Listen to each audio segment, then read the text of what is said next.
ខ្ញុំទទួលបានសំណួរមួយចំនួនដែលតាក់ទងទៅនឹងការធ្វើការស្ម័គ្រចិត្តឬក៏ហៅថា volunteer បន្ទាប់ពីខ្ញុំបានផុសវីដេអូដែលខ្ញុំពាក់កាត volunteer កាលពីប្រហែលខែមុនសំណួរមួយចំនួននេះអត់ច្រើនទេហើយនៅក្នុងវីដេអូនេះដែរខ្ញុំនឹងឆ្លើយពីអ្វីដែលខ្ញុំធ្លាប់បានដឹងជំរាបសួរបងប្អូនទាំងអស់គ្នាដែលកំពុងទស្សនាវីដេអូមួយនេះជាពិសេសបងឬក៏អូនដែលបានសួរសំណួរមកកាន់នាងខ្ញុំតាក់ទងទៅនឹងការស្ម័គ្រចិត្តផ្សេងៗដំបូងបំផុតគឺខ្ញុំសូមនិយាយពីប្រវត្តិខ្លីៗដែលតាក់ទងទៅនឹងការស្ម័គ្រចិត្តរបស់ខ្ញុំជាមុនសិនអញ្ចឹងដំបូងបំផុតខ្ញុំបានខ្លាយទៅជាយុវជនស្ម័គ្រចិត្តនៅក្នុងព្រឹត្តិការណ៍រៀងធំដែរគឺព្រឹត្តិការណ៍អង្គរសង្គ្រាន្តឆ្នាំ2023ហើយកាលនោះដែរខ្ញុំបានចូលរួមទៅសម្ដែងនៅលើទឹកដីខេត្តសៀមរាបនោះតាមរយៈក្រុមសិល្បៈយុវជនល្ខោនខោលនិងរបាំបុរាណចំនួនថ្មីក្នុងនាមជាសិល្បករមហាជនតមកក៏មានកម្មវិធីដូចជា SEA Games មានមហោស្រពសិល្បៈដំណើរខ្មែរហ្នឹងគឺខ្ញុំសិតតែចូលរួមតាមរយៈក្រុមសិល្បៈយុវជនល្ខោនខោលនិងរបាំបុរាណចំនួនថ្មីបន្តមកទៀតនៅពេលដែលខ្ញុំចូលទៅសាកលវិទ្យាល័យខ្ញុំរៀននៅសាកលវិទ្យាល័យភូមិន្ទភ្នំពេញខ្ញុំក៏បានចុះឈ្មោះធ្វើជាយុវជនកាកបាទក្រហមប្រចាំសាកលវិទ្យាល័យផងដែរហើយមួយវិញទៀតនៅតែប៉ាតម៉ង់ភាសាអង់គ្លេសនៅ IFL ដែលខ្ញុំកំពុងតែសិក្សារាល់ថ្ងៃហ្នឹងក៏គេមានជា OC team ដើម្បីឲ្យយើងចុះឈ្មោះទៅជាសមាជិកទៅចឹងនៅពេលដែលមាន event ដូចជា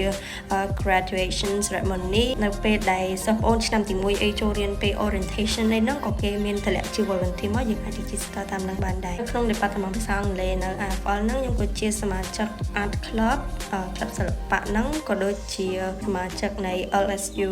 learning support unit សម្រាប់ជួយសិស្សអូននៃផ្សេងៗហ្នឹងផងដែរក្រៅពីនេះទៅខ្ញុំក៏ត្រូវបានស្ម័គ្រចិត្តនៅ CJCC ដែលគេមានប្រារព្ធពិធីបុណ្យផ្សេងៗដូចជាកម្មវិធីបុណ្យគីសូណាពិធីបុណ្យឋានបត្តៈឬក៏បុណ្យផ្កាយហ្នឹងជាដើមអញ្ចឹងទាំងអស់ហ្នឹងគឺជាអីដែលខ្ញុំធ្លាប់បានចូលរួមហើយក៏ចង់បញ្ជាក់ផងដែរថាបទពិសោធន៍នេះគឺមិនមែនជាលក្ខណៈ professional អីណាទេគឺគ្រាន់តែជាអីដែលខ្ញុំធ្លាប់ធ្វើធ្លាប់ឆ្លងខ្ញុំដល់ចំណុចទី2នោះគឺយើងត្រូវធ្វើដោយបន្តិចដើម្បីខ្លាចទៅជា volunteer ឬក៏យើងត្រូវស្វែងរកព័ត៌មានដែលតាក់ទងនឹង volunteer តាមណាខ្លះចំពោះខ្ញុំផ្ទាល់សកម្មភាពដែលតាក់ទងទៅនឹងសិល្បៈដូចខ្ញុំនិយាយពីខាងដើមមកអញ្ចឹងខ្ញុំគឺជាសិស្សនៃក្រុមសិល្បៈយុវជនខនខននិងរបាំបុរាណចំនួនថ្មីអញ្ចឹងនៅពេលដែលមាន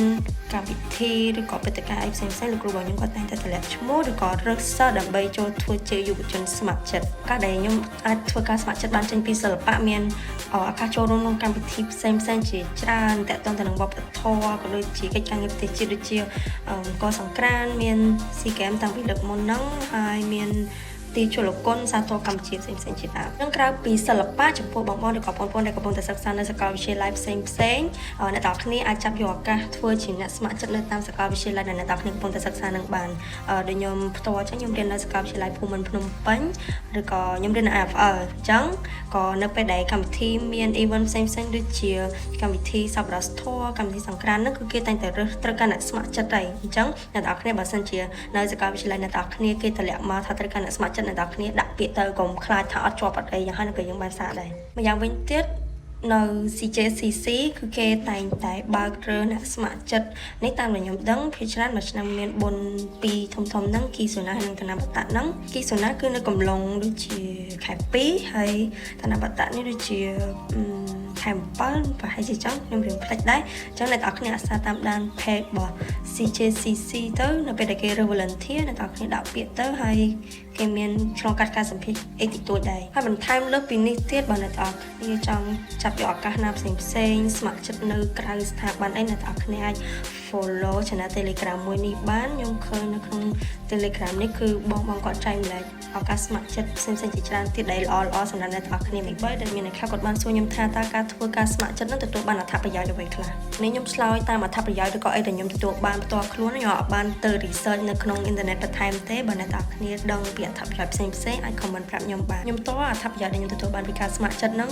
ទី1នោះគឺបទពិសោធន៍ខ្ញុំជឿថាបងប្អូនមួយចំនួនដឹងតែធ្លាប់លឺថាទទួលបានបទពិសោធន៍ហ្នឹងមិនពេលអត់តធ្វើក៏ធ្លាប់ឆ្ងល់ដែរគិតលឺតែពីបទពិសោធន៍តែដឹងបទពិសោធន៍អីគេអញ្ចឹងពេលអ្នកនរគ្នាធ្វើគឺកាន់តែដឹងច្បាស់ថាបទពិសោធន៍បានមិនតែសារតែបទពិសោធន៍វាខុសប្លែកគ្នាទៅតាមការងារផ្សេងដែលអ្នកនរគ្នាបានដាក់ធ្វើឧទាហរណ៍បទពិសោធន៍នៅពេលដែលខ្ញុំទៅអង្គរសង្គ្រាន្តលើកដំបូងអញ្ចឹងកាលហ្នឹងទៅរយៈពេលដូចជា7ថ្ងៃយូរថ្ងៃដែរហើយទៅម្នាក់ឯងដោយមិនម្នាក់ឯងទាំងអស់ហើយចង់ថាខ្ញុំមិនមែនទៅជាមួយអ្នកផ្ទះដូចរាល់ដងអញ្ចឹងវាមានអារម្មណ៍ថាយើងរៀងឯករាជ្យជាងមុនយើងចេះធ្វើអីដោយខ្លួនឯងយើងចេះការពារខ្លួនមើលថែខ្លួនឯងបើនិយាយពីបទពិសោធន៍ហ្នឹងនិយាយអត់អស់ហើយអញ្ចឹងខ្ញុំសូម move on ទៅចំណុចទី2នៃ benefit ក្នុងការចូលធ្វើជា volunteer benefit ទី2នោះគឺការចេះ ធ្វើការតំណែងប្រស័យតតងជាមួយនឹងមនុស្សជំនាញខ្លួនធ្វើប្រស័យតតងឬក៏និយាយជាមួយមនុស្សជំនាញខ្លួននឹងបែបម៉េចឧទាហរណ៍នៅពេលដែលខ្ញុំចូលស្ម័គ្រចិត្តនៅក្នុងកម្មវិធីឋានៈបតៈរបស់ CJCC ពេលនោះខ្ញុំធ្វើជាក្រុម bookmark ខាងធ្វើស្នេហ៍សភៅអញ្ចឹងយើងប្រៀបដូចជាម្ចាស់កន្លែងមួយចឹងដូចវាថាពេលភ្ញៀវគេចូលមកចឹងទៅយើងត្រូវបរៀនគេតាដំបង step ដំបងហ្នឹងយើងត្រូវធ្វើម៉េចបើឲ្យយើងភាសាដែលយើងត្រូវនិយាយទៅភ្ញៀវហ្នឹងយើងត្រូវនិយាយបែបម៉េចអីម៉េចយើងរៀនcontrol យើងរៀននិយាយជាមួយមនុស្សដែលមានអត្តចរិតខុសៗគ្នាហ្នឹងបែបម៉េចខ្លះនិយាយទៅយើងអាចរៀនពីការចូលស្ទឹងតាមបទផ្សេងទៀតទី3នោះគឺខ្ញុំអាចស្គាល់មនុស្សថ្មីជាច្រើនមិនថាយើងស្គាល់មនុស្សថ្មីហើយយើងជួបប្រកអានអ្នកចាស់ទេប៉ុន្តែការស្គាល់មនុស្ស